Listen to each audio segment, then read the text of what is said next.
All right. What's going on, everybody? Welcome back to the US Open. We're getting serious. Things are starting to get serious. We've got US Open quarterfinals. Things are starting to get real. Starting with Krejcikova versus Pegula, which you would have thought maybe would be a night match considering that there's an American playing. But yeah, they're playing first thing in the morning.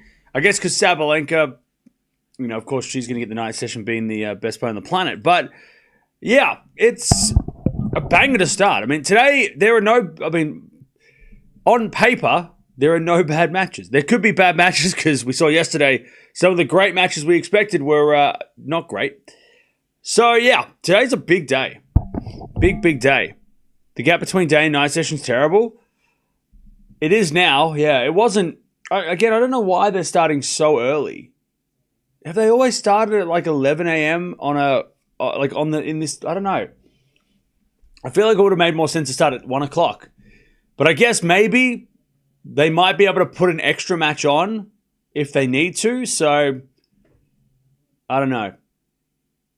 I guess what they've done is start at 11:30. And then if the matches are short, they can put an extra match on. If the matches are long, they don't crash to the night session. So, they're playing it safe maybe. That's what they're doing. Fair enough.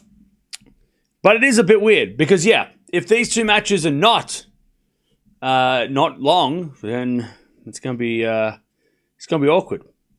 But that's okay because we have other things we can do. We have other things to do today. There's a lot of things going on today. Pegula straight sets record, okay? Well, Krejcikova just saved 8 match points in the last round against Townsend, and she has played Pegula before. These two have actually played a few times, and they've been pretty big matches. They played a few Grand Slams against one another, and it's 2-1 Krejcikova. But they played at the Australian Open.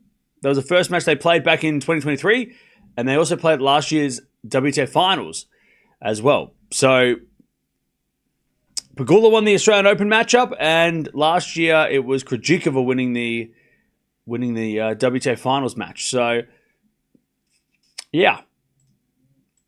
First time here at the US Open. So let's see. Let's see if Krejcikova, after a crazy result, can back it up. And then Alcaraz is playing after this. We've got Alcaraz tonight. We've got Sabalenka followed by Djokovic. So that's happening. Venus is playing doubles again today, so we'll keep an eye on that whenever that happens. So yeah.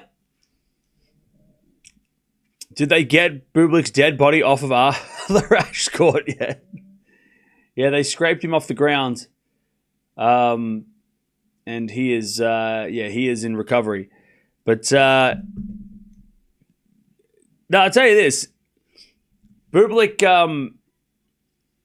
when he gets beaten like that, he does not there's no excuses. He doesn't say oh, well, I was tired, or, oh, well, this, that, and the other. He's always that guy was way too good. That was crazy. He says what we say. He talks like a fan. He's like, that guy was crazy. What the hell was that? And then he's just what that's not even fair, He says what we say. He talks like a fan, He's like, oh my God, that was crazy, right? Yeah, he said, I promise I'm not that bad. Yeah. And he's not that bad. That was not bad by Bublik. That was just Sinner proving a point or something. I don't know what he was doing. Yeah, Sinner was on. That was a whole thing. Sinner was like I said yesterday, Sinner was flexing. He was flexing.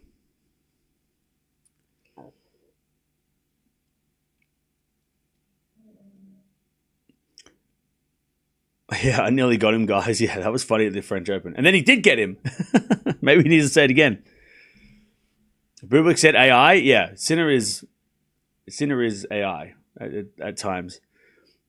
All the men's round 16 matches were one-way traffic this year. Yeah, we didn't have any... there weren't any great matches in the men's fourth round.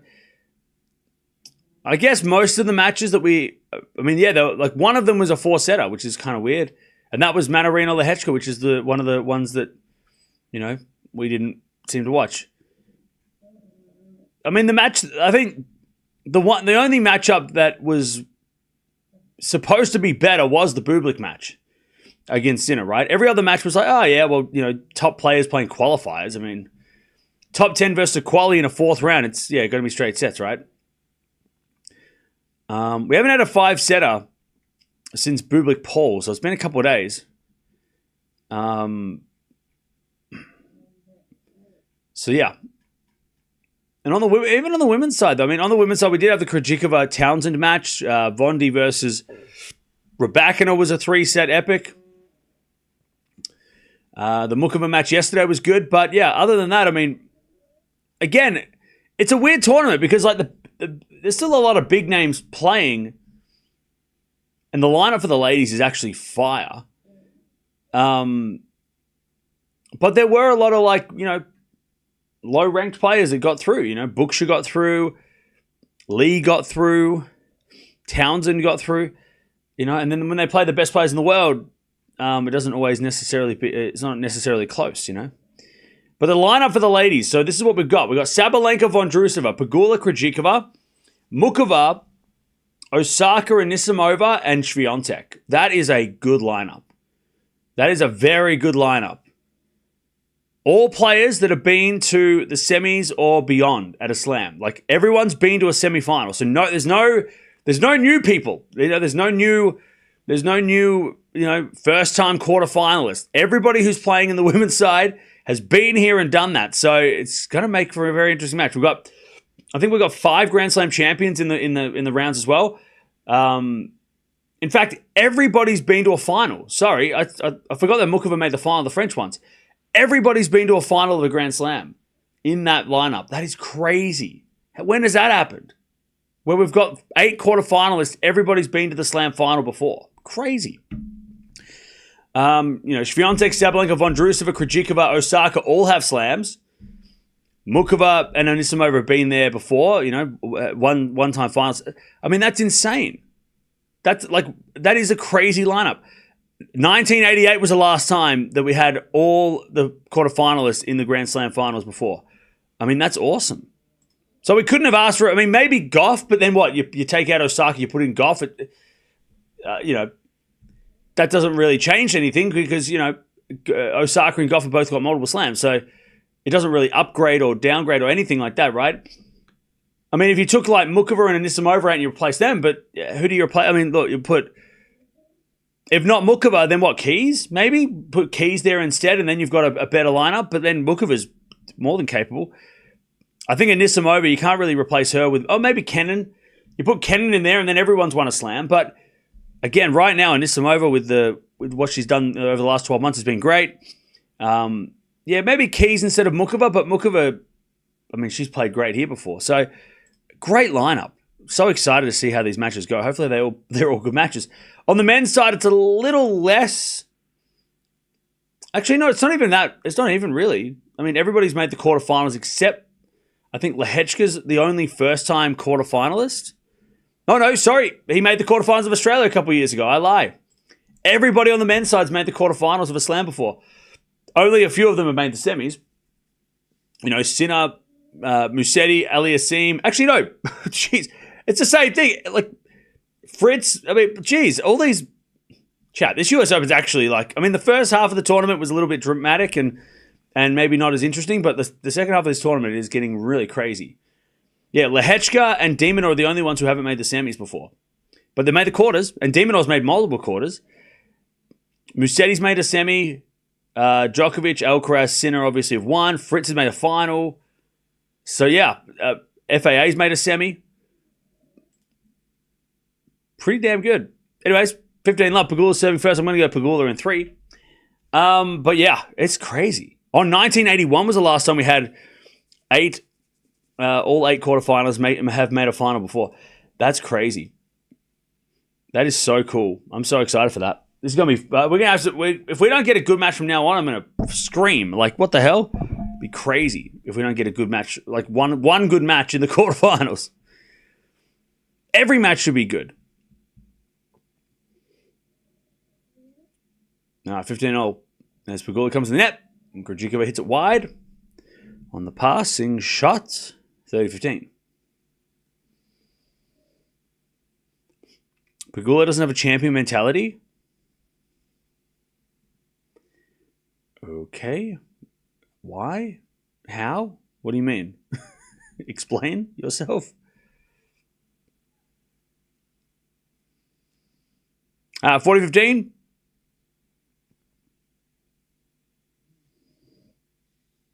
$40-15.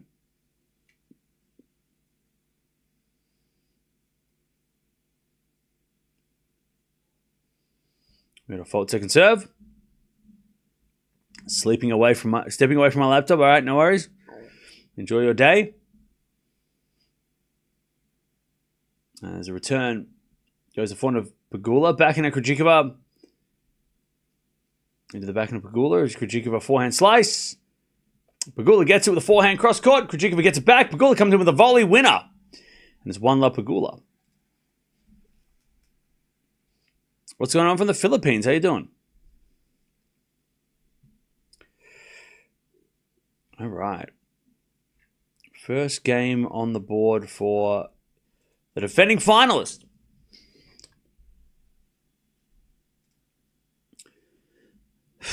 Empty stadium. Yeah, look, it's 11:30. It's nearly midday on a Tuesday. And everybody yesterday, it was Labor Day, so everyone had a day off yesterday. So back to work today. Like hangover, hungover and whatever.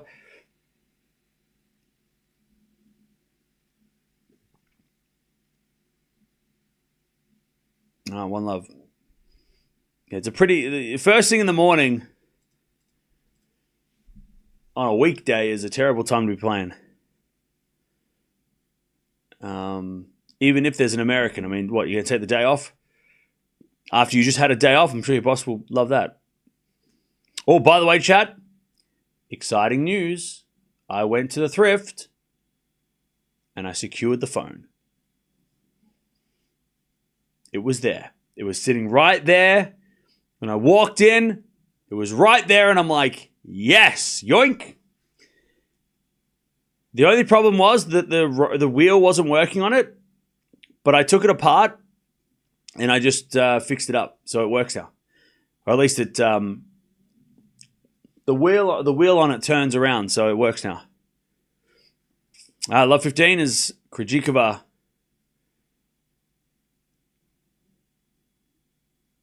Tries to get on the board. Where's the lamp? What lamp? I didn't get a lamp.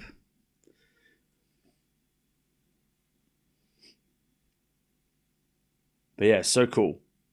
It was $14. Really good condition too. It's from like I think on the bottom of it, it has like last serviced and it has like 1978. It's like it was like the 3rd of April 1978 was the last time that it was serviced. Back in the day when you used to get your phone serviced and you didn't just go get a new one. Love 30. 1978. You didn't just buy a new phone when your old phone broke. You had to fix it. That's crazy that stuff doesn't have anymore, doesn't it? If my phone breaks, you just go buy a new one. I love 30. Forehand down the line to the slice. Pegula. Krejcikova comes to net. Pegula puts up a lob. Krejcikova smash. Oh, she had an air swing. Wow. Krejcikova, I think she lost. Yeah, I think she lost the ball in the sun because she's kind of covering her eyes. Wow. Yeah, Krejcikova with an air swing. And Pegula's got 3 break points. Love 40. Is it no G or 1G? No, this is a landline. This is a landline phone that you plug into the wall, and it connects to the phone lines. I mean, is that? Come on, surely we know what those are. We know what that is, right? They still have landlines. If you go to like a shop or something, or you go to like if you work in an office, you have landline. I love 40. Break points. Does it have Bluetooth? That's a stupid joke. 40. All right, double fault. Pegula breaks. Krejcikova, though, really struggling down the end with the sun in her eyes. And that's why that happened. All right, first game on the Krejcikova serve is a break against.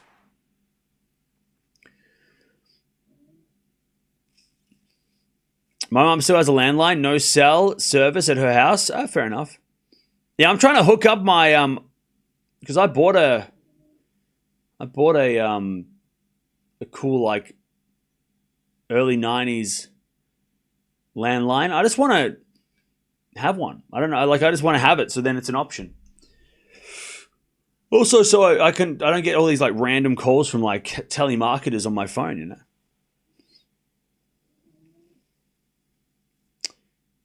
And then that way, if you want to reach me, you can call me on my actual phone if it's important. Remember payphones? Payphones are still some around. I've seen payphones around still. It's very rare, but 15-0. You know what I should get? Oh, this would be cool. I should try and find like a London phone box and put my phone in that. That would be fun. I just don't have the room.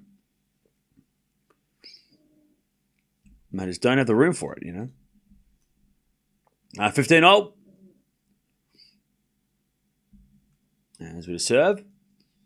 Into the forehand of Krejcikova. She hits it out the return, 30-15.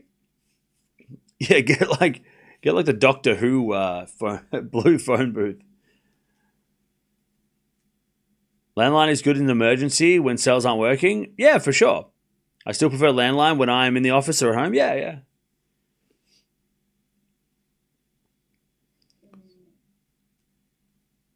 I guess with the poor Wi-Fi in Melbourne, it's a good choice.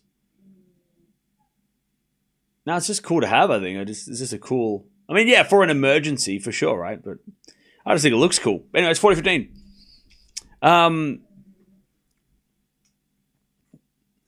They're great. They're great. A red one. They have the gold. They had the gold one. They had the gold ones during the Queen Jubilee. Yeah. All right, 40-15. I don't know where I could buy one though. I don't think they're. I don't think you could buy them. Especially in Australia. I mean, how many London phone boxes are in Australia, right? It's a long way away. 40-30.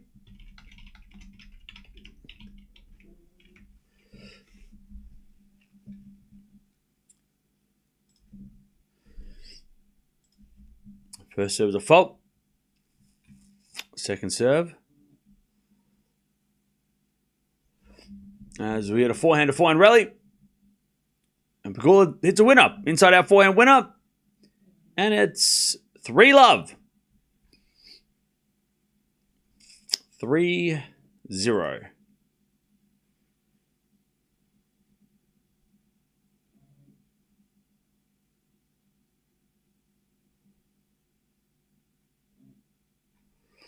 All right.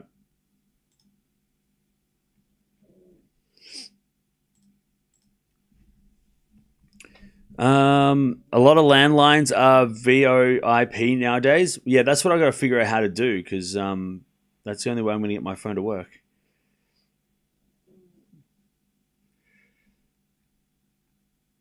Otherwise, I can't use it. And it's just been sitting there looking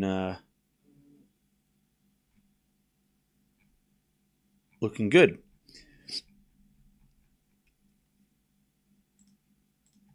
All right.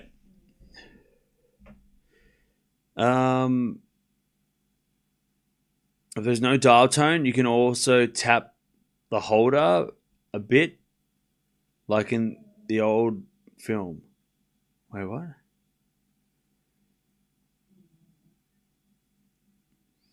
Pegula timed this well. Second episode of her podcast just came out. Yeah, she's like, I'll get to the quarterfinals and then we'll release the episode.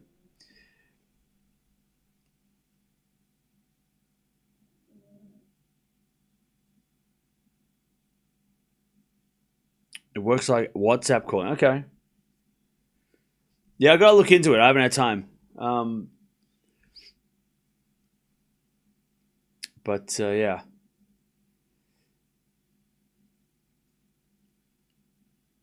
As that goes out by Pegula. You see, I want how I think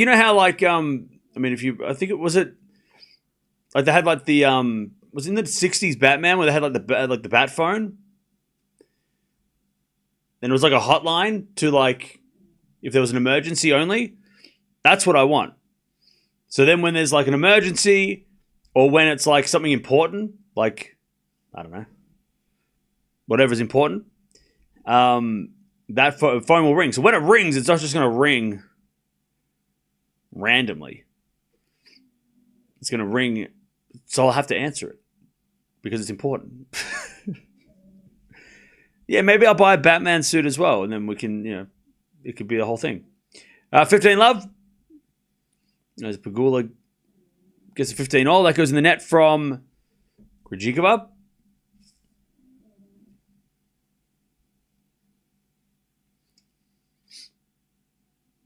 Yeah, I found the rotary phone. Yep, I found it. And it wasn't working, like the thing wasn't working, so the what is it called? What's the wheel wasn't working? It was like stuck. But I dismantled it and then just like cleaned it up and it works. It now works. 15-0. Is it a forehand now from Pegula to the backhand of Krejcikova? Pegula in the net. And it's 30-15. It can ring whenever you get a big donation. That would be fun. That would be kind of cool if I could somehow rig it up that the phone rings when there's a donation. That'd be kind of wild. That would actually be kind of cool. 30-15. As a return from Pegula goes out, it's 40-15. Phone in his shoe, like Get Smart. If anyone remembers that show.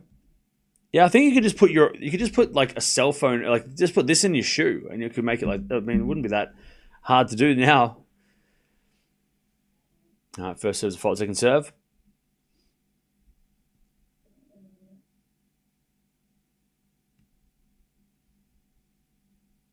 As the return goes to backhand of Krejcikova. Four now from Pegula into the forehand of Krejcikova. Pegula forehand into the slice of Krejcikova. As Pegula backhand goes cross court and in for a winner. Lovely backhand winner, 40-30. Is that a rotary dial phone? Yeah. I'll get it after this. From what I've looked up, it looks like it's from like 1970. So, yeah. But it's in really good condition. So I don't know whoever owned it before, but it's in really good condition. Which made me think it was like somebody had like, it's like a replica, but I opened it up and it's like super old, like definitely 50 years old. It's not no new technology or anything, And it's got a sticker on the bottom that says serviced in 1978. So I know that it's not new. No, it's like a beige color.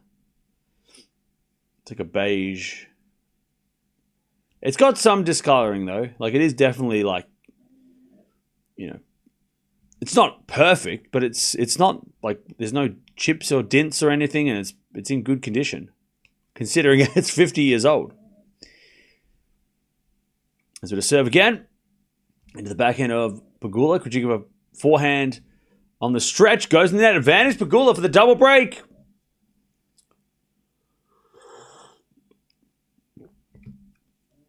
Advantage Pegula.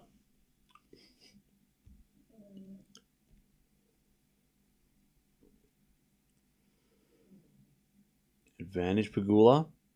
Does it have a long cord? I think so, yeah. We're going to serve.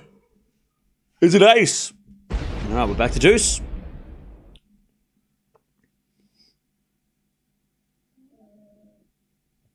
I also found this really cool, and I've got to rip it apart so I can like fix it so it actually works. But I found this like, what was it called? What's it called? It's called like it's a clock radio, but it's like one of those ones where it's like all mechanical and it's got like flip, like the what do you call it? The time like has like a flip rather than it being like digital or like analog. It's got like I don't know what it's called. I saw that and I was like, I need that. It matched the phone. Advantage Krejcikova. It goes with the phone. And it's like a clock radio. As we return into the forehand, Krejcikova. And Pegula can't get the volley. Krejcikova holds 3-1. Like a calendar? Yeah, but it does it with the time. Like it's a mechanical clock radio. And the radio works. It's awesome. I'll show you.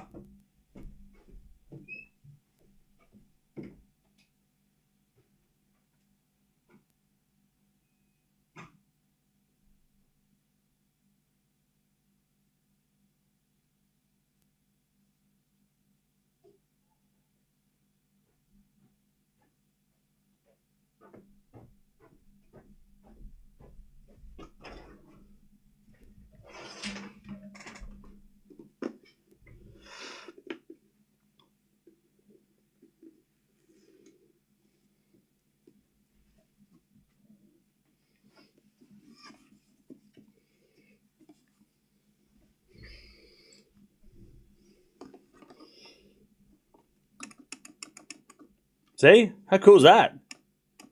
Like this doesn't like work properly. I just got to open it up. But look at that. It flicks. Like it's not. That is sick, right? And then this works. The radio works. Yeah, flip clock. That's what it's called. It's got a snooze button on the top. Wood grain. Again, not sure what year. I'm guessing like maybe 80s. Maybe 70s. I don't know. It's massive too. It's huge. But I love it. Hear that? Like, it makes the noise. It's so cool. It says digital clock. I mean, I don't know about that. I mean, digital meant something else back then, but this is so cool. Is it heavy? Not really. It's cool though. Cam, you're a retro collector for sure. Well, yeah, this is a crazy piece. It's pretty scuffed, but I think I could fix it up. SMR, yeah.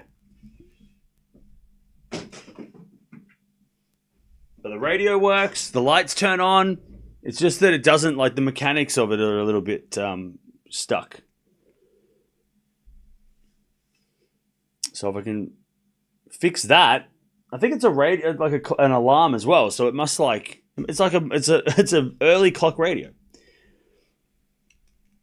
It's a digital clock, meaning no arms taking the time. Oh, okay. So instead of it having, it's like, okay, so that's what digital, this is like an original digital. Even though we think digital means like something else now.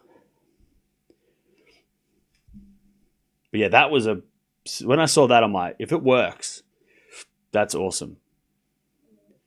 Your flat is turning into a museum.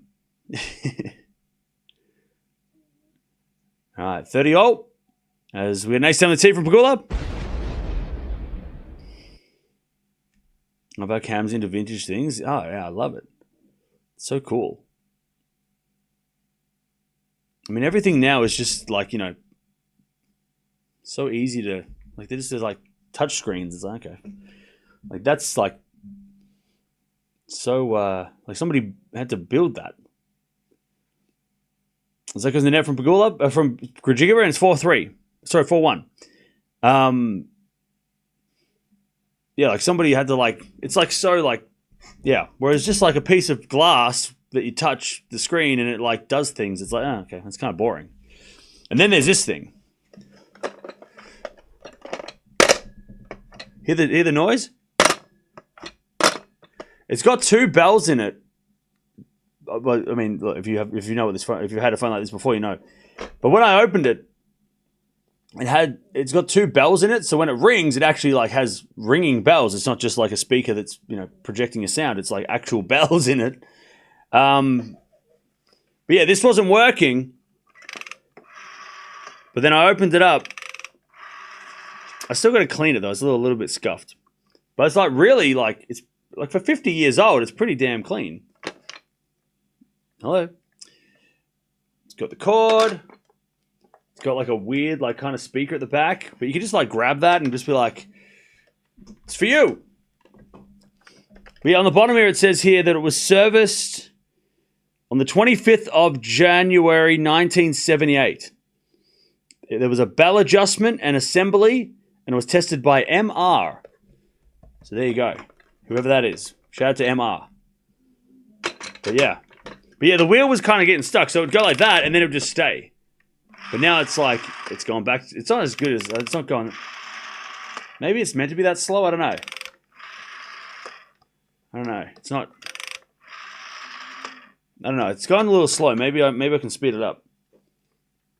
But then it's got the like long brown cable in the back. It's so good. It's in great condition. I just got to clean it a little bit. Need a service? I'll service.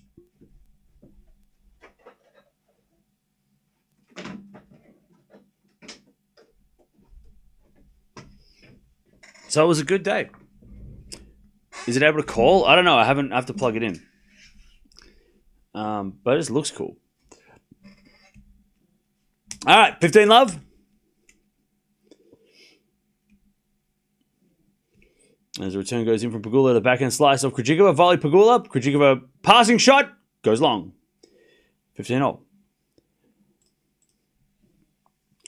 Typewriter next. Now, typewriters are so expensive and hard to find. I've seen some typewriters, and then people the thrift stores are selling for like $100. I'm like, I don't want them that bad. I mean, this stuff's cool because it's like electronic. I don't think I need a typewriter. Typewriters are super, like they're, because everybody wants a typewriter. Nobody wants a landline telephone. It should be that slow to go. Okay, so it's working fine then. Okay. I wasn't sure because I know some of them like go and then like fling back and it's like ring ring, but like yeah,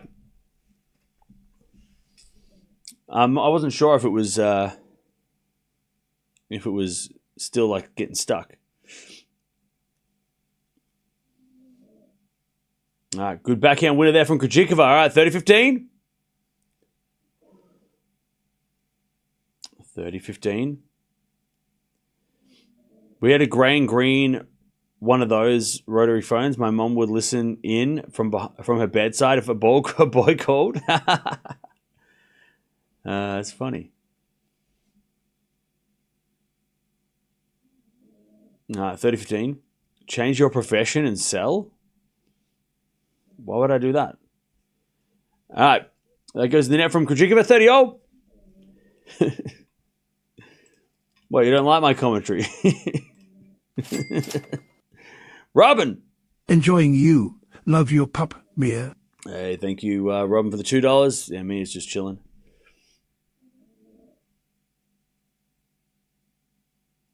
All right. Krejcikova serves again. Into the back end of Pegula. Krejcikova forehand to the forehand of Pegula on the stretch. Down the line from Krejcikova to the back end of Pegula. There's Krejcikova slice again. The back end of Pegula. Into the slice of Krejcikova. Pegula backhand in the net. And it's 40-30. So yeah, I've got those two things. I've got the clock that I bought and I've got that lamp. And all together it looks, I don't know, I think they're all from different decades though. I don't think they're all from the same era. Like the lamp feels like it's more, it's like I don't think it's from I think it's a remake, but the lamp definitely feels like it's from a different era to these things. these two things, I think, from the same era. Like the wood grain and the beige are the same style. And then the clock is more 90s, I think. So it does seem like a couple of different eras. But they look good. I like them. They look cool. The lamp is dope. Yeah, I loved it. That lamp is so cool. I just don't know where to put it. All right, we're at deuce. Krejcikova in big trouble.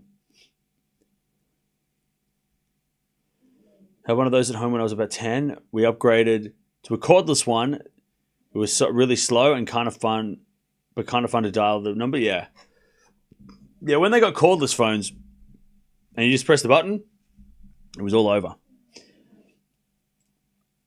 That's why I didn't get it at first, because I'm like, well, what am I going to do with the rotary? Like, if it had buttons, I probably would have got it. But because it was a rotary phone, I was like, I don't want that. But then it was just stuck in my brain. I was like, man, I should go get that phone. I should have got that phone. And then 3 days later, I rock up and it's still there, because everyone had the same idea. Like, oh, who wants a phone? I want a phone. Advantage Pegula, I'll take that $14 phone. As with a 4-4 rally, break point for Pegula for the double break, but she hits it in the net, and we're back to deuce. And when I took it up to the counter, the lady was like, oh, wow, this is so cool. I'm like, yeah, it is cool. She's like, oh, I hope it works for you. I'm like, yeah, that'd be cool if it works too.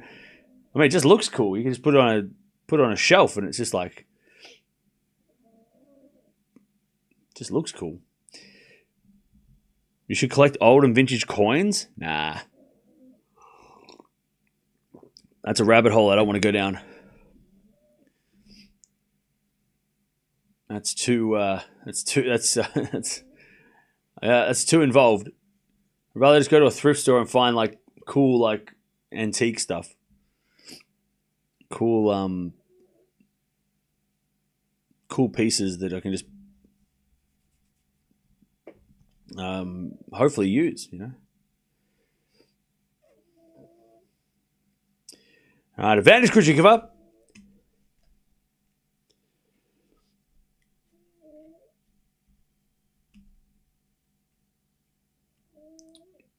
Advantage Krejcikova. As Krejcikova serving volleys, wins the point, and she holds. All right, 4-2. Pegula with the break. You have a coin collection? Nice.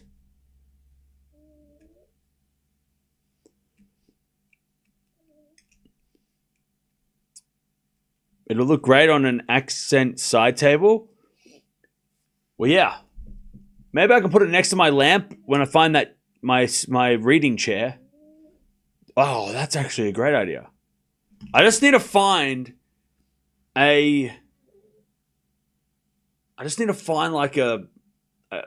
went to a furniture store, like an antique furniture store yesterday, and they were selling like wooden pedestals for like $10. But I didn't want one of those because I'm like, oh no, I want something that has storage, right? Because a pedestal is just basically this with like a plate on the top, and I'm like, what am I gonna do with that? Put one thing on it. It's like, okay, it's just gonna. You know, I need like a cabinet, a little cabinet or something, and then put the phone and the lamp on the top of it, and then put a bunch of books in it, like a little bookshelf. I need that.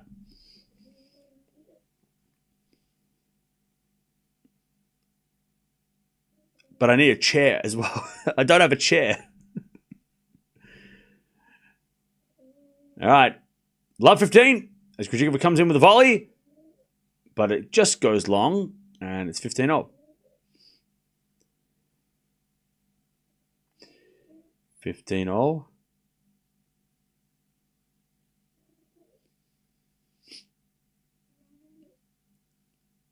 As Pegula serves again.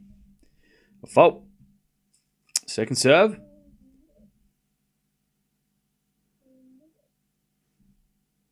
Second serve. Ooh, double fault. All right. 15-30. 15-30. Collect the pictures of the Grand Slam winners on the same year of the phone. What do you mean? First serve is a fault, second serve. Can you still plug in a rotary phone? Yeah, I have an adapter for it. Backhand of forehand rally. As Krejcikova on the stretch. Pegula on the stretch. Krejcikova with a backhand, but Pegula overhit it. All right. So Pegula, who was almost up 5-1 and dominating, is now about to get back to break. 15:40.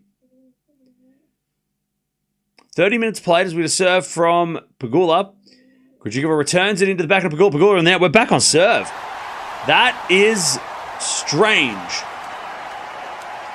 Dominating from Pegula until she wasn't. 4-3, we're back on serve first set.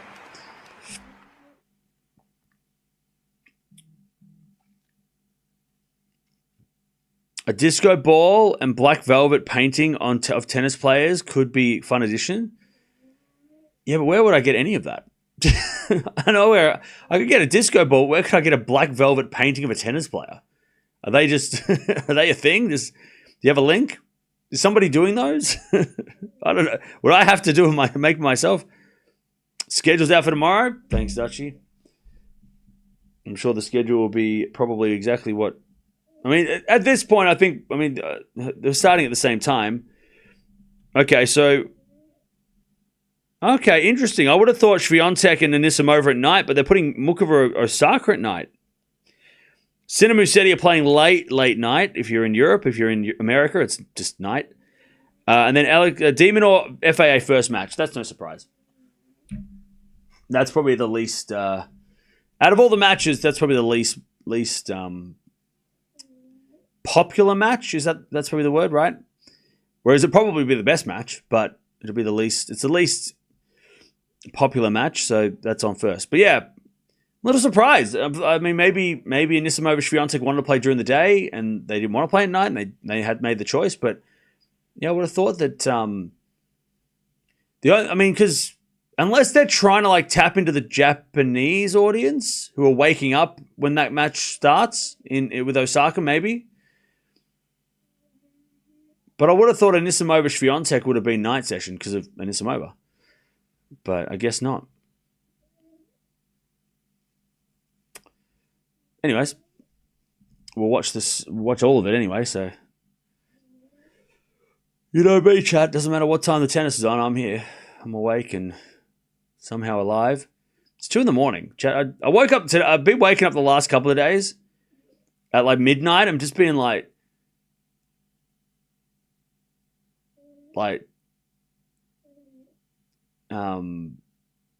going, oh man, I'm so tired. I hope I'm going to be okay. And then I get to it now and I'm like, oh, I'm fine.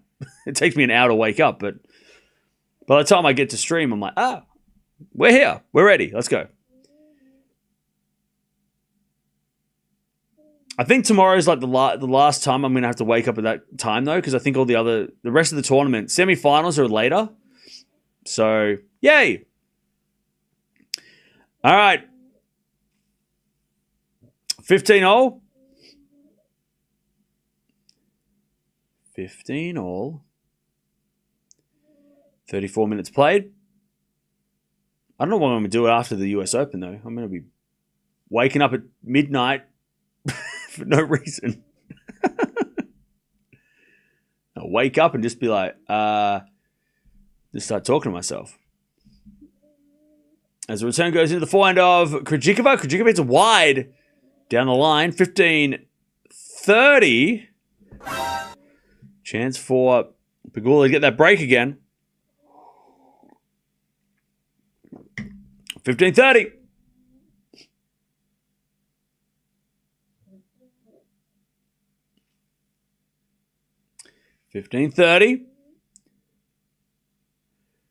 As the serve goes to the forehand of Pegula. Krejcikova forehand to the back of Pegula.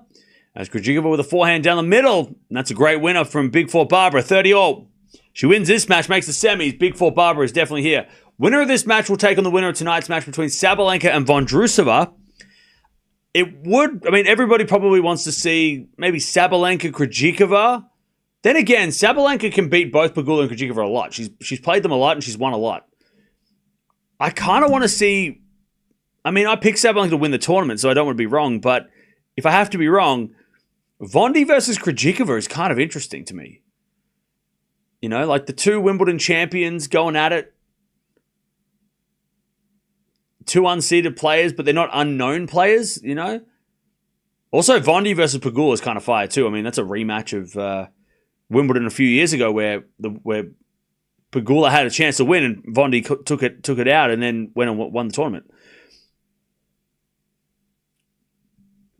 It's funny because Pegula versus Sabalenka, out of all the matches, is probably the least... based on the history, it's probably the least interesting matchup. If it's anything like the last few matches they played, you know? Pegula just doesn't have the answer against Sabalenka recently. And they're the two, I mean, it's one versus four? And that's not interesting? It's weird, right? Anyways, 30-40. I think Krejcikova's underrated. Oh, yeah. The reason why, though, is because she got injured. I mean, her and Vondrousova are not unseeded players at Slams. They should be top 20, pardon me. At least between 10 and 15 in the world, or 10 and 20 in the world, right? They're proven that this week, but yeah, they are way better than their rankings, but they've just been injured. And when you're injured, you can't play and you can't defend your points, and that goes in the net by Krejcikova. And we're back with Pegula, taking the break, 5-3, and she will serve for this set. But yeah. I mean, both Vondi and Krejcikova have had surgery in the last 12 months too. Vondi on the shoulder, and I think Krejcikova knee surgery or injury. At least she had an injury. She didn't, maybe not surgery. Maybe? But yeah, they're clearly, and they're showing that this week, they're clearly not unseeded. You know, they should be seeded. Just like Mukova, right? 12 months ago when she played here, and we're like, oh, Mukova's in the semis. Yeah, of course she is, because Mukova shouldn't be unseeded, and 12 months later, she's like, you know, she was on the verge of top 10.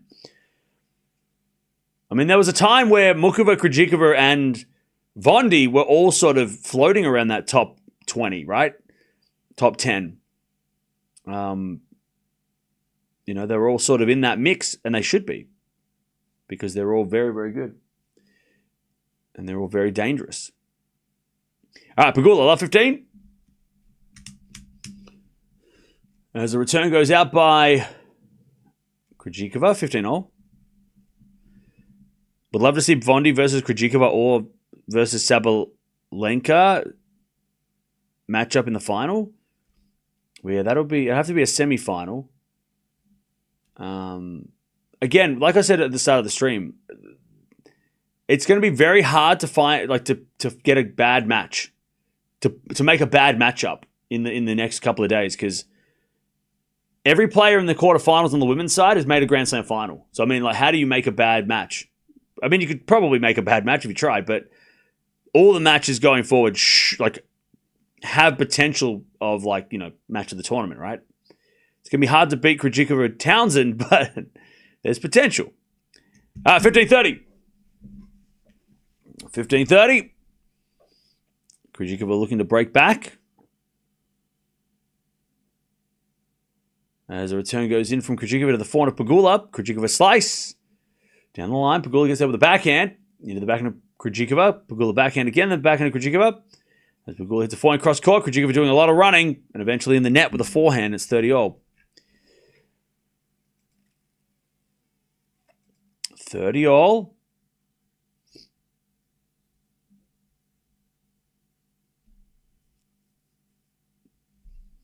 All right, serve again.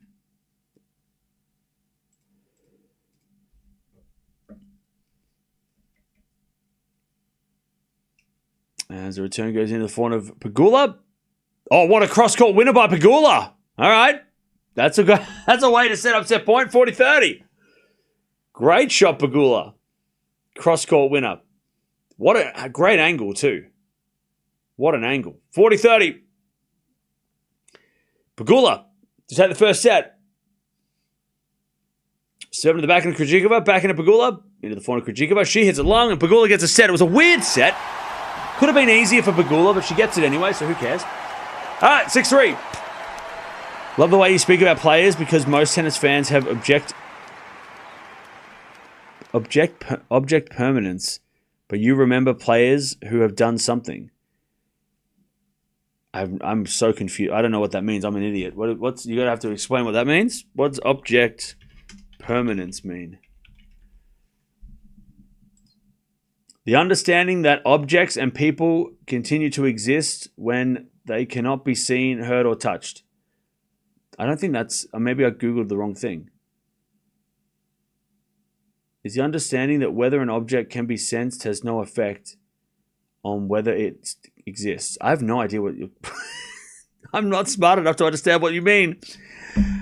I'm sure it was a very smart thing you said, and something I don't understand. What's going on? What are you... Tennis fans have object permanence. I'm confused. I think they mean you provide context. Oh, okay. That makes more sense. Are you saying that like people will look at the rankings of some players and just go, oh, they're 50 in the world, so they're not very good, or they're 50 in the world, so they're obviously not as good as the number one? Is that what you mean? Like people just look in the surface level? Well, that's my job. I'm supposed to tell you what, like, you know, that Krejcikova's won 2 Grand Slams and that Big Four Barbara is a thing, you know, and explain what that means. That once every year, and sometimes twice, but usually once a year, Krejcikova goes on a run where she'll go on and make a final or win a title out of nowhere. And we love talking about Big Four Barbara. And the name occurred because she said to everybody about 2 years ago that if there was a Big Four, because we had Krejcikova, we had Sabalenka, Swiatek were backing her, and then Krejcikova's like, well, I'm part of that Big Four. So we call it Big Four Barbara because she does play at that level sometimes. So she kind of like, that's what Big Four Barbara means if you didn't know. It's a term of endearment because Big Four Barbara means that she's playing damn good. I'm using to represent the fact that injured players sometimes disappear from the spotlight and people forget that they were once good. Oh, okay. Yeah, well, I mean, yeah, for sure. I mean, yeah. Yeah, especially on the WTA side. I think when someone drops in the rankings, maybe because we follow it all the time, right? You know, you guys all know this. You know, so you would know that Krejcikova, how good she was 2 years ago and how you know, she didn't just win Wimbledon and then just like play bad. But some people don't know that, you know, people are going to be watching this tournament going, where has Krejcikova been? She was good and then she just disappeared. But yeah, she's injured. She can't play if she's injured. So she had a knee injury at the start of the year. She didn't play for most of the start of the year. Vondi had surgery. Like, people don't know these things because, you know, if you only watch the slams, you know, you're not gonna know these things. But that's okay. That's what we're here for. We're here to fill in the gaps, answer the questions. You know. All right, first set, Pegula 6-3. Alcaraz versus Lehechka coming on straight after this. People say that Krejcikova is like Adele and appears out of nowhere. Yeah. That's actually kind of funny. Barbara's Wimbledon run last year was legendary. Oh, yeah. Yeah. Yeah, it's so funny because, like, she won the French Open too. that was impressive as well. She saved match points in the semis to make the final. Not to mention how good she is at doubles, right? She has a doubles legacy. Again, Chad, the thing is, and I know a lot of people won't know this because why would you know this? Because it's like hardcore nerd shit. But Krejcikova was not that... She was this close to being number one in the world. In singles. Had Barty retired like a month earlier, Krejcikova would have been number one. Because Krejcikova was number two, I think it was the start of March. So Barty retired... When did Barty retire?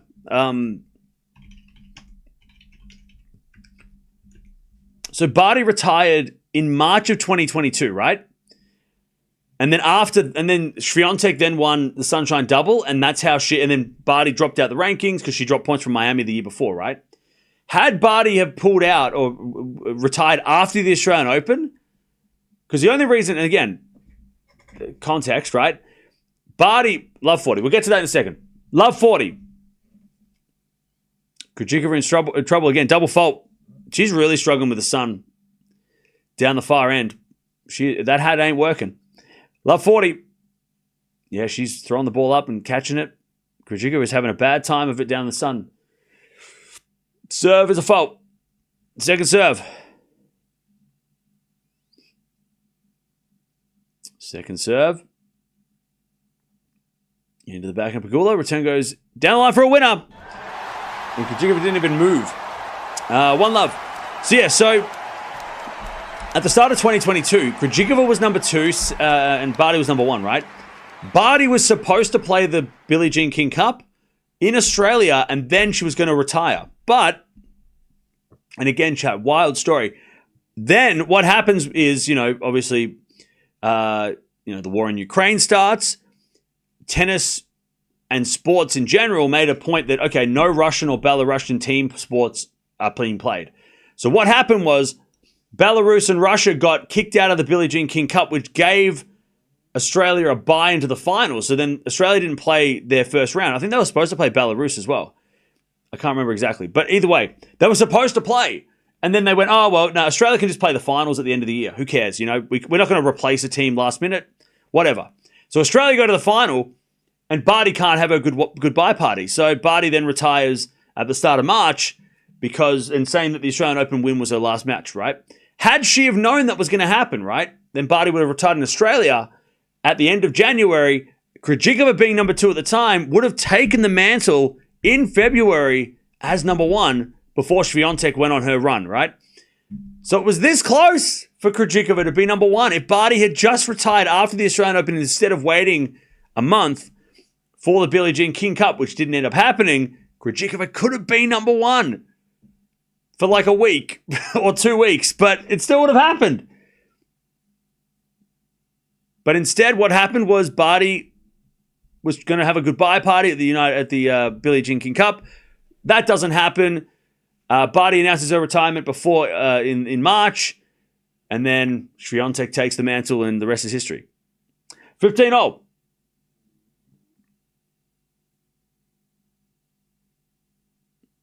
Barty would have had points. No. So the reason why, Barty's points, yes, but Barty, when she retired, she asked them to take her out of the rankings straight away. So Barty didn't stay in the top 10 when she retired, like some players do. You know how some players retire and then they like kind of slowly drop as the year goes on. Barty called, it was like, I'm out, I'm retiring, take me out of the rankings. And then the next time the rankings updated, they took Barty out and they replaced her with Swiatek. So if Barty had retired after the Australian Open, they would have taken her name out straight away, and then 2 would have gone up to 1. And at the time, Krejcikova was at, I'm pretty sure it was either that or in February she got to number 2, or she was at number 2 in February, which means she would have been number 1 because Barty would have been removed, Anyway, it's 30-15. 30-15. Let me give you a specific date just to show, just to make sure I got the stats right. So Sabalenka was number 2 in the world at the start of February, right? Or after the Australian Open. So Sabalenka would have been number 1 if Barty had retired after Melbourne, right? And Sabalenka would have been number 1. Krejcikova was behind her by like a couple of 100 points. So Sabalenka was like 150 points in front. When did, where am I going? Where is it? And then at the end of February, Sabalenka must have dropped points in February. Maybe she had one of the, did she have like Abu Dhabi or something? Dubai, maybe? She dropped like 700 points, and Krejcikova went up to number 2, sorry. So again, had Barty have retired from after the Australian Open, Sabalenka would have been number 1. But then at the end of February, because they were like right next to each other, Krejcikova would have overtaken her, And then eventually Swiatek would have, if everything had done what played out the way it was, right? Because looking at the rankings here, you take Barty out of the rankings in February, Krejcikova had 5,000 points, Sabalenka had 4,800, Kontaveit and Swiatek both had 4,700. I mean, there's a possibility that Kontaveit could have been number one in the world during that time. It would have, because Barty was like 3,000 points ahead of everybody else, right? So when Barty left, like the gap closed because 2, 3, 4, 5, 6 were all 500 points apart. So I mean, it could have got real hectic if we went to Indian Wells with no with no Barty, right? What could have been? It would have been hell. It would have been crazy. Anyways, 30 love. So that's how good Krejcikova is. She was almost the best player on the planet in 2022. Almost. She was like 2 weeks too early. 2 weeks later, Barty retires and Swiatek takes the mantle because Swiatek wins Indian Wells. And that was the difference. Because if I have a look here, so like Barty officially dropped out of the rankings, I think mid-March.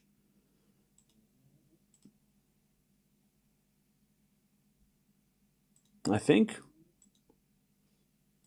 Anyways, 40-15. So Barty announces her retirement, and then at the end of Miami. So after Indian Wells, Swiatek goes up from number 4 to number 2. Krejcikova drops down to number 4. Sakkari was number 3. Sabalenka drops down to number 5. And then Barty gets removed at the start of April after Miami. And number 2 becomes number 1, which means Swiatek gets bumped up. But Swiatek by then had won the Sunshine Double, and her and Krejcikova, because Krejcikova then goes back up to number 2.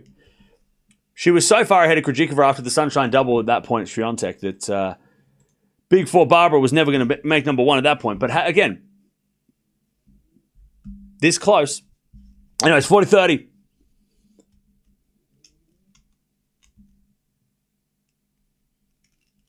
Was Krejcikova number 1 in the live rankings? No, because Swiatek was number 2 when Barty retired. I mean, I don't know about live rankings. Not at that time, I don't think. But live rankings are not official, so we can't really, and it's hard to track that. Unless there's like a daily ranking system somewhere in the world where it's like, oh, every day it went blah, blah, blah, blah. It doesn't, I mean, live rankings are just not really, I mean, they're great for during tournaments, but they're not really, they're not official. So even if you're number 1 in the live rankings for like a day, it doesn't count. But yeah, crazy times. But she was number 1 in doubles, has multiple slams in doubles. Like Krejcikova is going to be in the Hall of Fame for that, if not for probably her singles. Anyways, there's your history lesson for the day. Hopefully you learned something interesting. All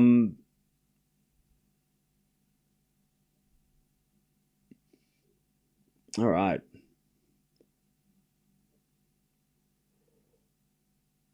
How many slams did Barty have? She won 3. Why not wait until the end of the year to take off ranking points?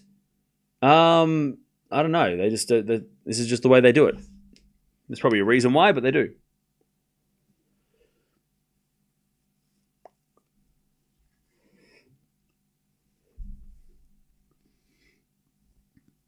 Match of the day, today or tomorrow? I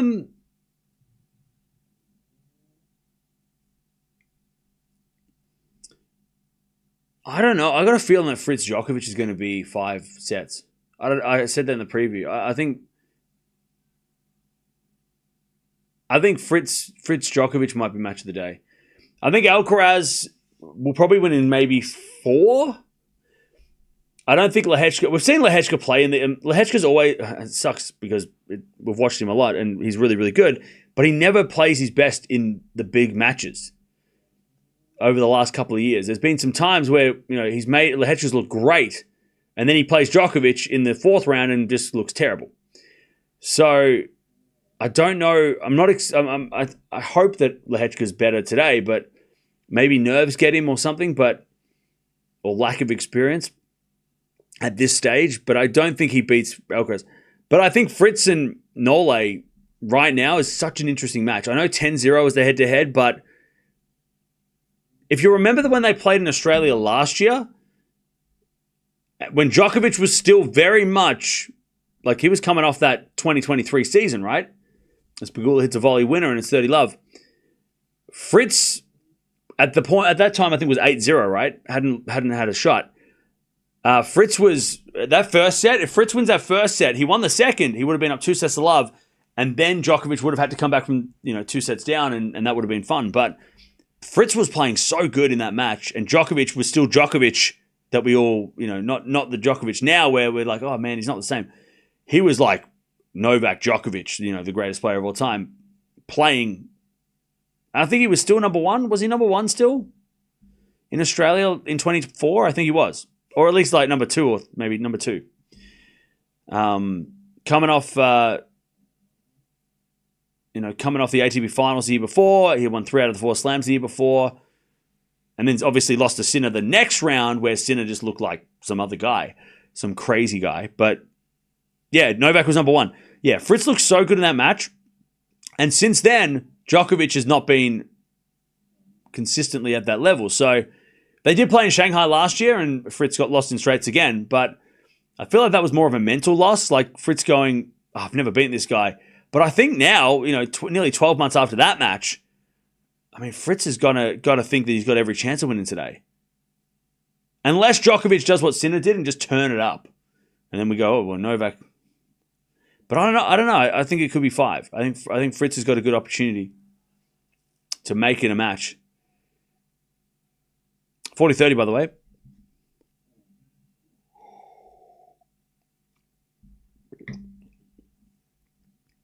$40-30. Pegula with a set and a break.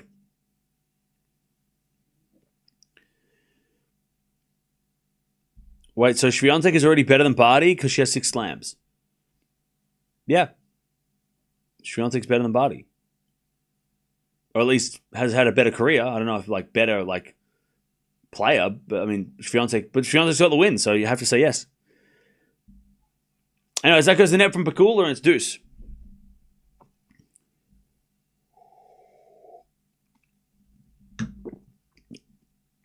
All right. We get the deuce.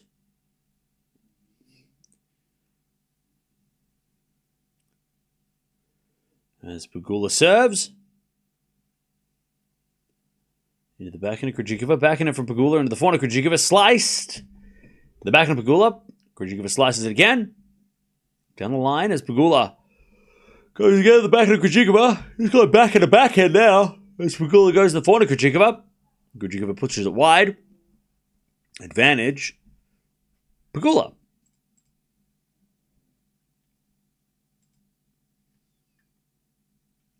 Advantage Pegula.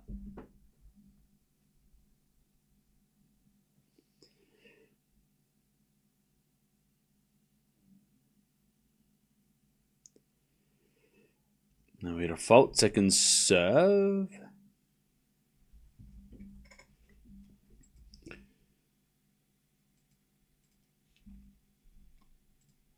She double faults Pegula and we get back to deuce.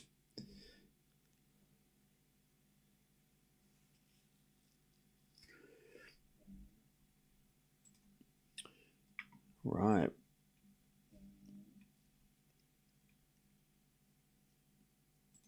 Pegula serves again. Another fault. Second serve.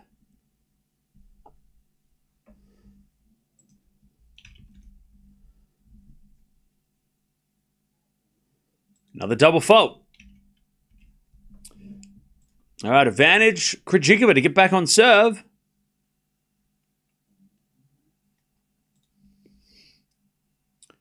To get back on serve.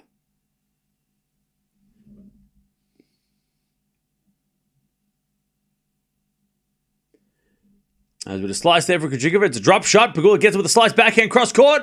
It's too good. Krejcikova couldn't quite reach the volley. You get the deuce.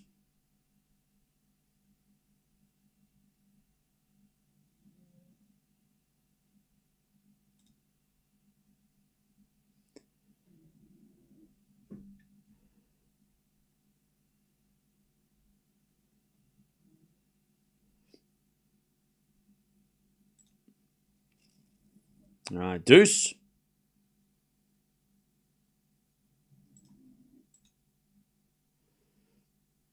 Is Pegula too strong? There's advantage, Pegula.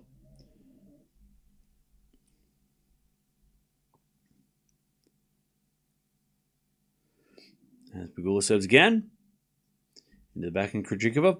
4-0 from Pegula again. The back in Krejcikova. And Krejcikova hits it wide. And it's 3-1 Pegula. Is Djokovic playing fully fit? Djokovic has had issues. But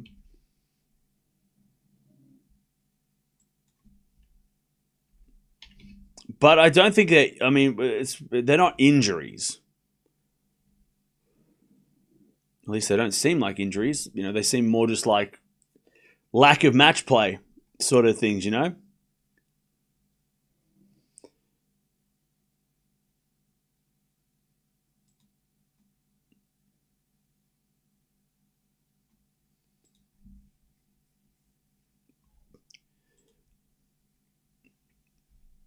But he should be okay. I mean, 3-1. Like, he had a back issue that seemed like it only lasted for the Norrie match. He had a neck issue last match. But again, I don't think they're injuries. I think it's just him. Remember, Djokovic has only played so far in the last couple of months. He's played Roland Garros, he's played Wimbledon, and he's played the US Open. He hasn't played anything else. And the mixed doubles, mixed doubles match. Djokovic hasn't played anything. He's just played the slams. So, you know, and playing a best of 5 set match when you haven't played much tennis is, even at 38 and being the greatest player of all time, it's still going to be, you're still going to feel stuff, right? You're going to still be sore. So, yeah. But I wouldn't call them injuries. I don't think they're going to, I mean, he's not fresh, but he's not coming in with like a serious issue. Yeah, he played Geneva before the French, but then since Geneva, he's played like he's just played the slams, which is strange. And the first time, I think it's the first time in like, must be maybe forever, that he's not played anything between Wimbledon and the US.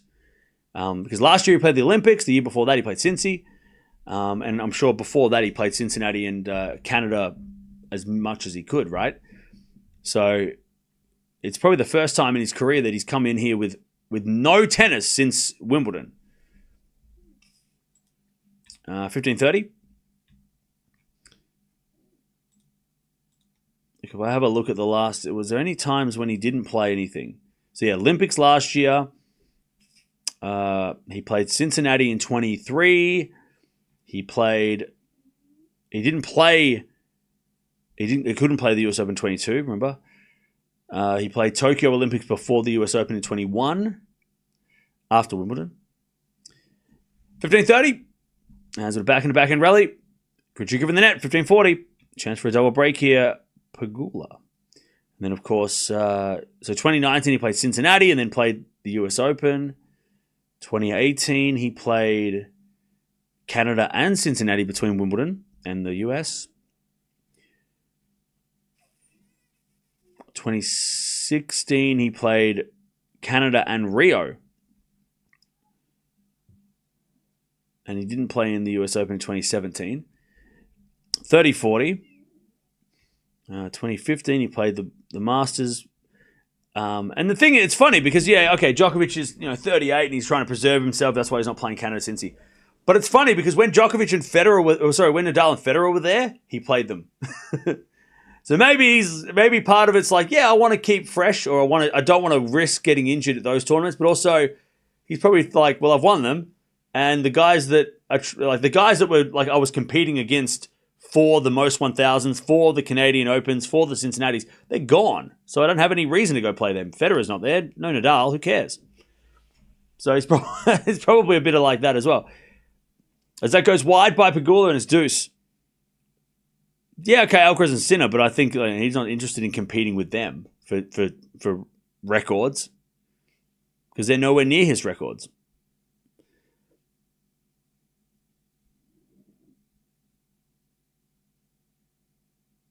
All right, deuce. But yeah, so that's why Djokovic is looking a bit sore. He's coming in here with no tennis under his belt.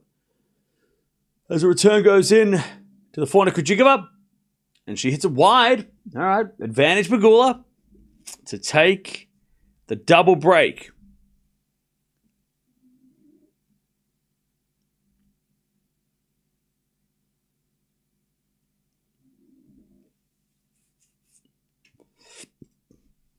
All right, serve again. From Krejcikova. The fault, second serve.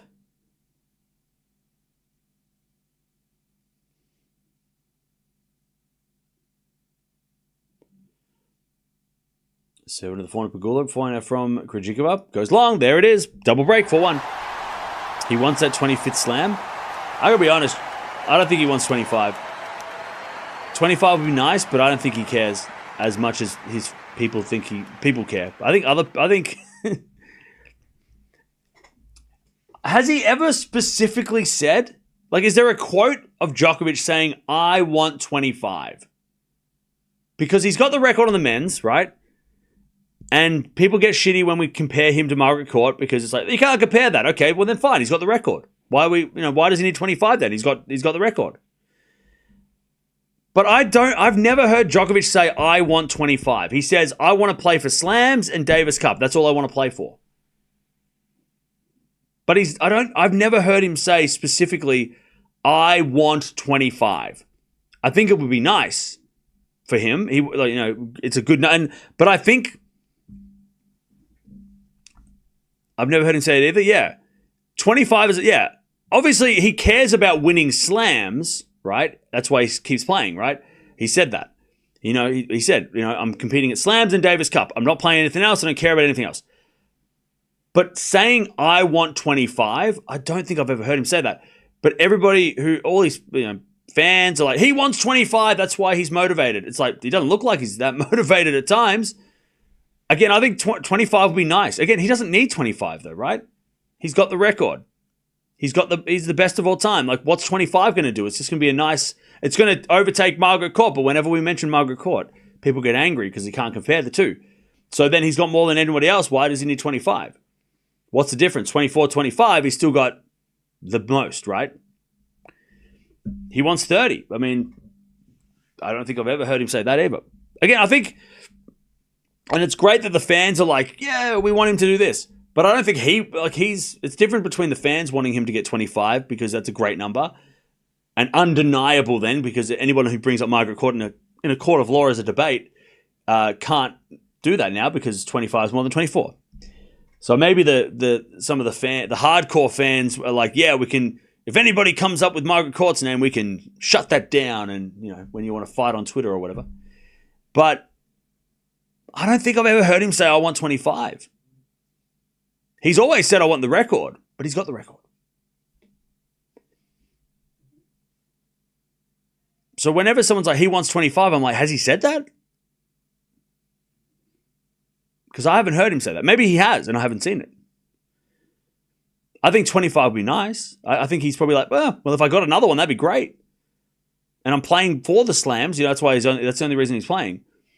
That's why he's only been playing the slams. He got 100 in Geneva and he hasn't played anything else since, right? He's only played slams. And he might not play after this. He said, he's got to play in Greece, but other than that, he's probably not going to play for the rest of the year. He's not playing in Beijing or Japan. I don't know if he's playing Shanghai, but he hasn't really... He's playing the Six King Slam, but that's an exhibition. So I don't know. Whenever I hear this, like, he wants 25, he wants 20, I'm like, does he? I haven't heard him say it. Send me the link if he has, because I want to get it. If he has, I want to get it right. Anyways, Pegula cruising 40-30.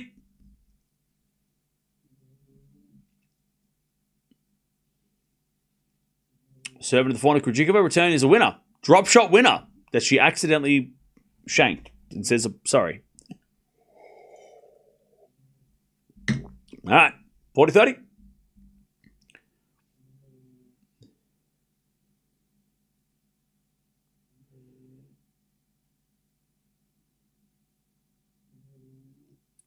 I saw a video that he said he definitely wanted another slam, but that's different. That's not the same thing as I want a specific number. And I know it's one and the same. If he wins one slam, he gets 25. But there's a difference between I want to get to 25. Like when Serena was playing and she's like, I want to get Margaret Court's record, right? She was playing for that and she said as much. I want to get to 24, because Margaret Court's got 25. I got 23. I want to equal that. At least equal that. That's why Serena came back after she had a baby. That's why she played. But Djokovic, there's a difference between I want to win another slam, and kind of prove to everybody that being 38 doesn't matter and he's still got something, and then maybe retire after that. Maybe that's what he wants. The perfect situation is Pegula gets broken. That was a strange game. But again, there's a difference between saying I really want to win another slam compared to I want to win 25. Again, it's weird because it means the same thing. If he wins one, he gets 25. But if he says I want 25 or I want to win another slam, I don't know. I don't think it doesn't sound this like. It's not what people are. It's not what I'm hearing. Like 20. I mean, maybe you're hearing that and you're thinking, well, he wants 25. It's like, no, I think he just wants another slam to prove, and the number is irrelevant. Just to prove hey, I can still do this, and maybe his perfect retirement party would be winning a slam and then getting out of there, right?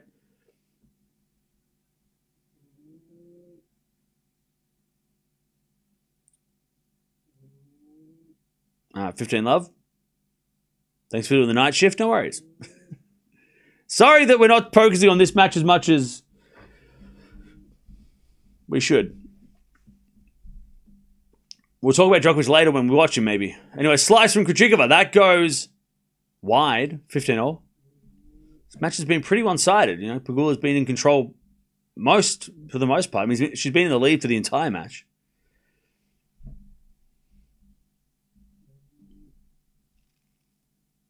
Fans are often more fixated on records than the players are. Yeah. Djokovic retires tomorrow. He doesn't have to do anything. Nothing changes. Except that he just didn't get a couple of records, but it doesn't change things. 100 titles, 110 titles. Yeah, okay. Be nice if he had the most titles of all time, but also, does it matter? Not really. It's just that, I guess that his fans have to accept that when they talk about the most titles, he's not going to be number one. And that's maybe, again, I don't think Djokovic is losing sleep because Federer has 3 more titles.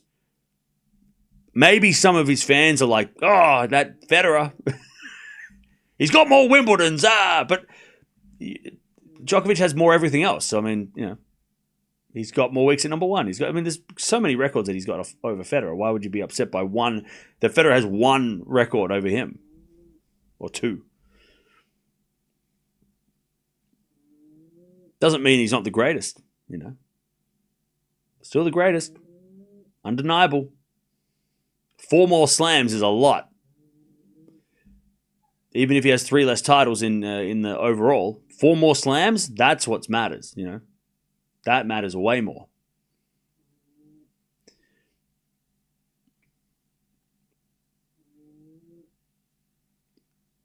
All right. Pegula. 30-all, trying to get that double break again. Krejcikova is just not playing her game clean enough today. She's just not been. Maybe she's. I don't think she's tired, but maybe emotionally, maybe she's tired after that crazy comeback. She has also been struggling with the sun, for sure. Like at the start of the match, double faults were all coming down the far end because of the, mostly down the far end because of the sun.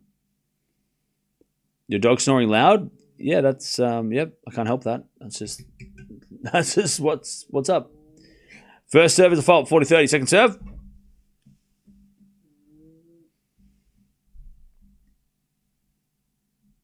(40-30). As the return goes into the forehand of Krejcikova, backhand slice Pegula. As Krejcikova backhand down the line, Pegula gets it on the stretch. Krejcikova forehand cross. Court goes wide. And we get to deuce. Hey, Saida, thank you for the 19 months.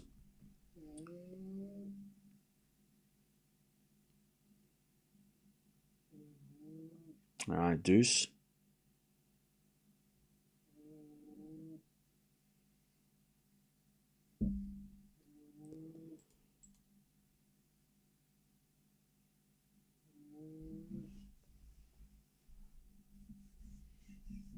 There's a bit of fault. Second serve.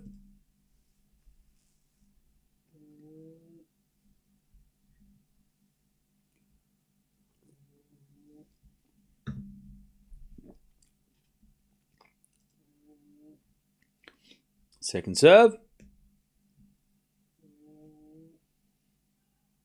As Krejcikova gets the advantage.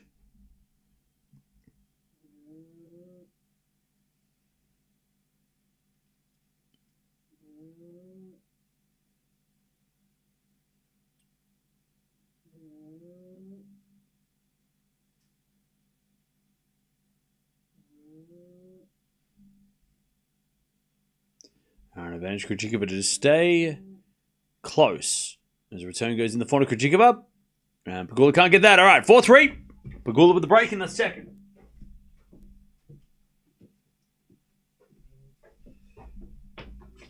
All right.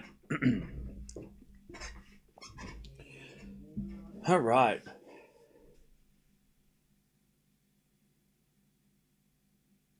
Why do you guys always say when someone is losing, they're not playing their best?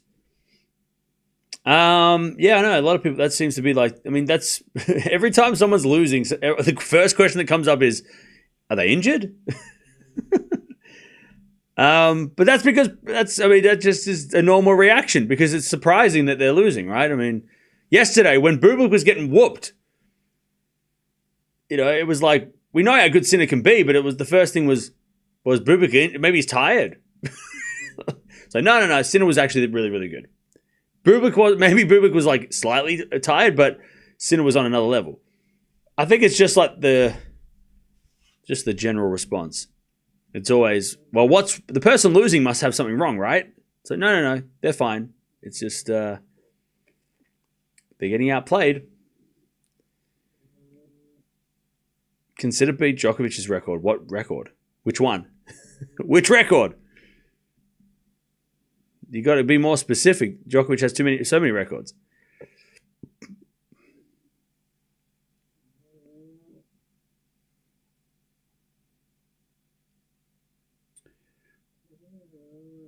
When they are losing, they are injured. Everyone knows the rules. Yeah, that's exactly right.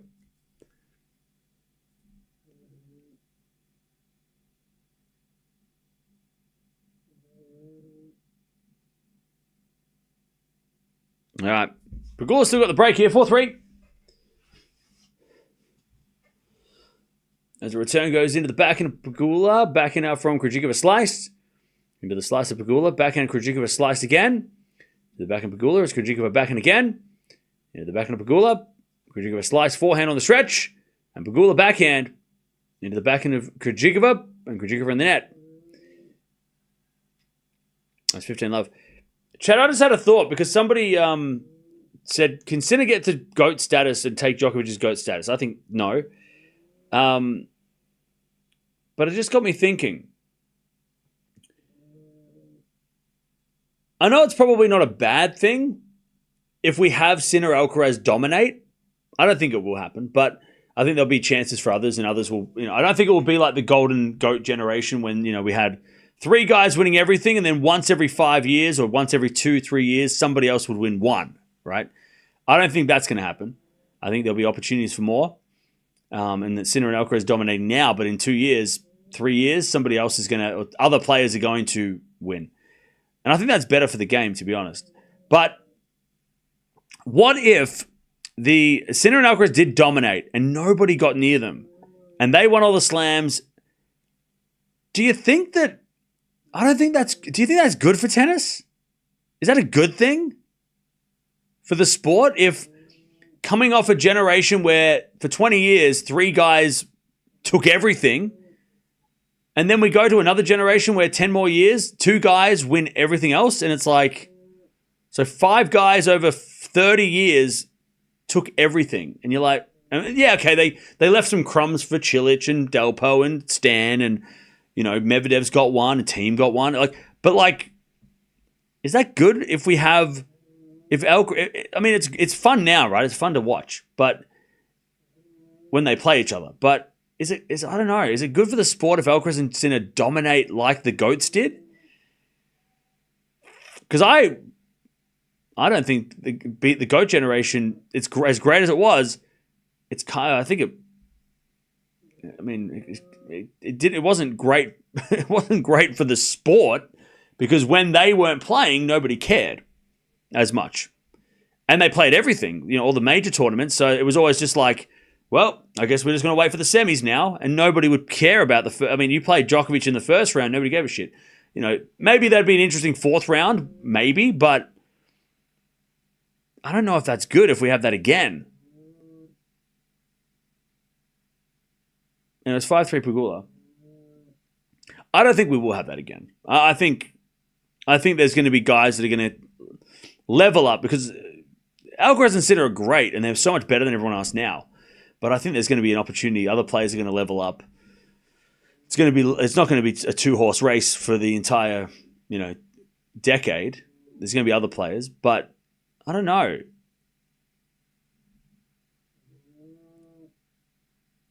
I don't know if it's maybe it is a good thing. There's always going to be players that take over the decade, right? Sampras, Agassi in the 90s.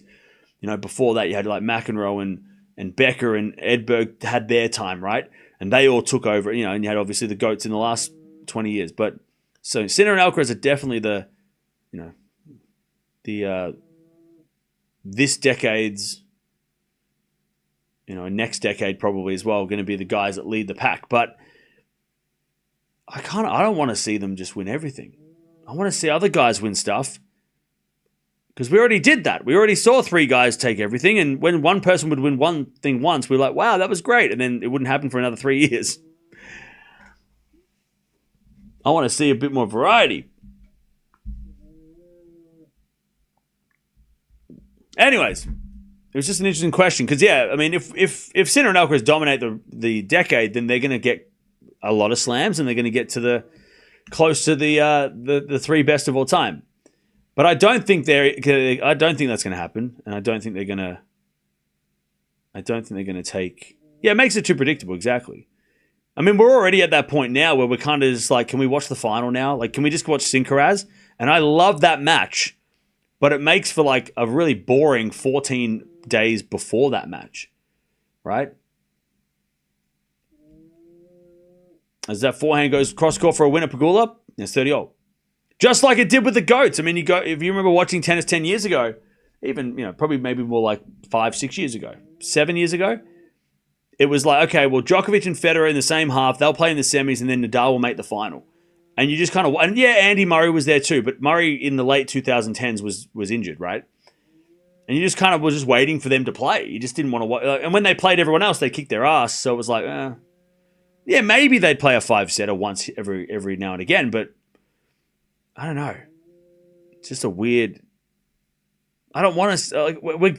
We have that right now where it's like Sinner or nothing, and it's like, yeah, Djokovic is still here though, but yeah. Anyways, 30-40. You stop watching women's tennis, but on women's post. I don't know what you're talking about, Kendra. You need to relax. Stop yelling. Stop trying to fight people. All right, relax. It's all good. We're just talking about tennis. That's what the channel's about. It's called Tennis Talk. We talk about thrift shops. 30-40. First serve is a fault. Match points for Pegula. This match has been underwhelming, unfortunately, for Krejcikova. As that goes into the forehand of Pegula. Forehand now from Krejcikova. Again, the forehand of Pegula. Krejcikova forehand goes long, and Pegula's into the semis. Her second ever semi-final. Krejcikova just didn't have enough. I don't think she was tired. Maybe a little bit, but Pegula too solid. Pegula has been cruising through this tournament. And she's into the semis when I thought she wouldn't even make it through the first round. But we don't need to worry about that. Pegula makes the semis. Back-to-back semis.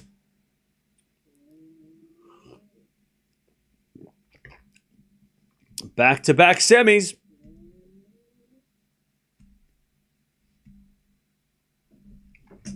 All right. Nice work from Pegula. Yeah, she's about to just give herself a shout out over on the in the post match interview. Subscribe to my YouTube channel. She better do it. It's a great opportunity. So she'll be playing either Vondrouza or Sabalenka in that semi-final in a couple of days' time. So that's gonna be interesting.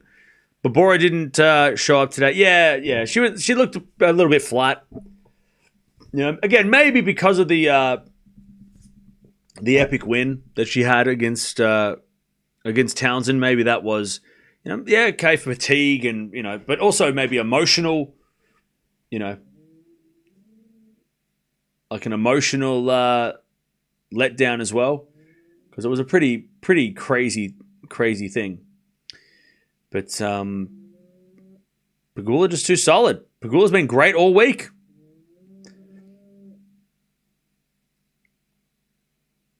And makes back-to-back semis at the US. This is her second semi-final as well at a slam. So, yeah. Love that for her.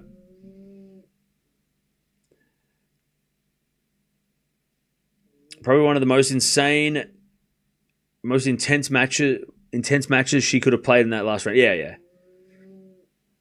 This should have been Ben Shelton. What do you mean?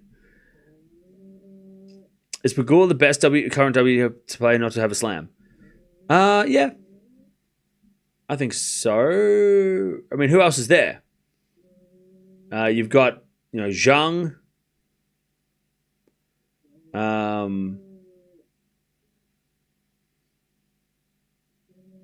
You've got Zhang. You've got Anisimova. Palini. I mean, Palini, maybe? I don't know. Palini or Pegula. Pegula's been up the top, though, for longer. She's been consistently up there for, the last 4 or 5 years. Whereas Palini's only been up in the top 10 for the last, sort of 18 months.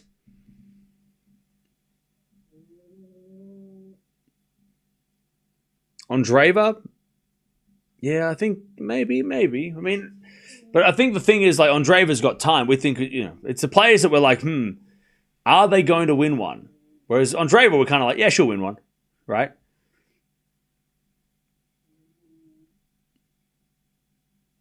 Mukova, yeah, maybe. I mean, Mukova is the best player without a big title, for sure, like a 1,000 or a 500 even, Svitolina, yeah, maybe. Maybe Svitolina. Svitolina is the best player without a Grand Slam final, I think. One of the best players without a final of a slam.